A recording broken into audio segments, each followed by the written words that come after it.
इस बार सभी हमारे शहर के हमारे विद्वान सभी लोगों ने सर्वसम्मति से अपने हिंदू पंचांग के अनुसार इस बार होली का जो त्यौहार है 15 मार्च को मनाने का मतलब सभी लोगों ने सहमति प्रदान किया है। और मैं सभी शहरवासियों नगरवासियों के साथ साथ सभी हिंदू धर्मवासियों से हार्दिक अपील करता हूं कि आप इस बार का होली 15 मार्च को मनाएं और पूरा शांति और सौहार्दपूर्वक मनाएं और पूरे उल्लास के साथ मनाएं। या बाकी का जो आपका जो विचार है, हमारे आचार्य जो बैठे हैं इनसे आप लोग विचार लेकर चाहते हैं कि आपके माध्यम से मीडिया के माध्यम से चाहते हैं कि इस बार का होली को जो लोग मन में जो दो पक्ष की जो स्थिति है उसको आप लोग दूर करें। और इस बार चाहते हैं कि शहर का जो होली जो हमेशा हम एक बार मनाते हैं लोग एक बार ही मनाएं। बाकी लिए महाराज जी अपना। पंडित रंगनाथ तिवारी, आप सभी मीडिया बंधुओं के माध्यम से सबसे पहले तो मैं आगामी चैत्र कृष्ण प्रति होली की बधाई समस्त सनातन जनमानस सहित पूरे देशवासियों को दे रहा हूं। व्रतों में, उत्सवों में, तिथियों में अंतर क्यों आ जा रहा है? होली या कोई भी व्रत 1 या 2 दिन क्यों हो रहे हैं? पहले होली को ही लेते हैं क्योंकि अभी वर्तमान में विषय यही उठा है, 14 को या 15 को। जी, हमारे यहाँ आज से नहीं, जिस विगत पंचांगीय इतिहास को मैं जानता हूँ, 100 वर्षों के इतिहास में कभी भी फाल्गुन पूर्णिमा को होली नहीं मनी है। होली कब होती है? तो चैत्र कृष्ण प्रतिपदा को, तारीख चाहे जो भी हो।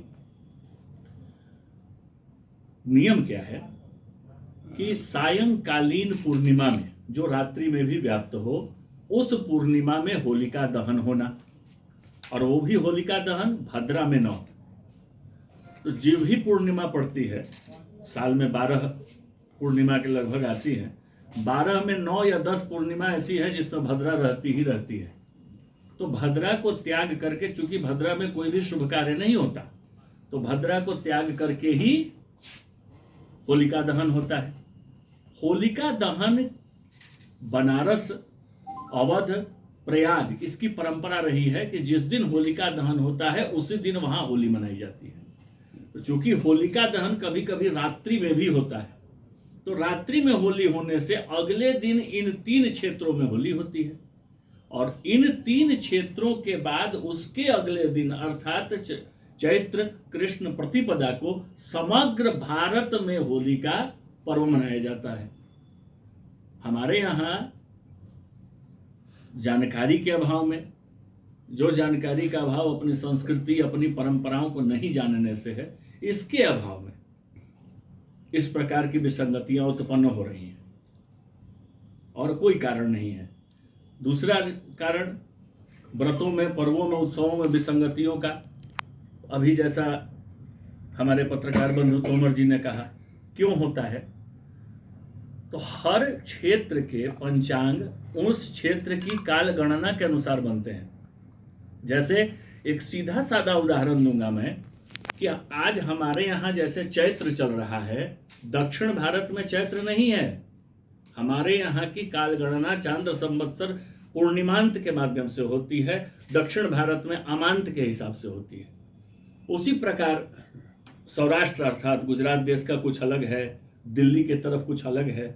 तो दिल्ली से अगर आपने, जैसे आजकल सोशल मीडिया या बहुत सारे न्यूज रूम्स से, आज तक इत्यादि, दिल्ली में अगर किसी बैठे हुए ब्राह्मण ने, ज्योतिषी ने वहां से उस न्यूज के माध्यम से बता दिया कि हाँ जी 14 तारीख को होली, हो सकता है कि उस क्षेत्र में चैत्र कृष्ण प्रतिपदा उदय काल में 14 को ही हो रहा हो।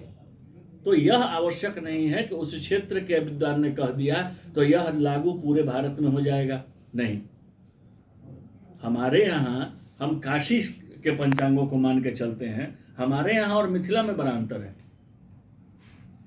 तो काल गणना के कारण और उस काल गणना की सही जानकारी नहीं होने के कारण इस प्रकार की विसंगतियां हो रही हैं।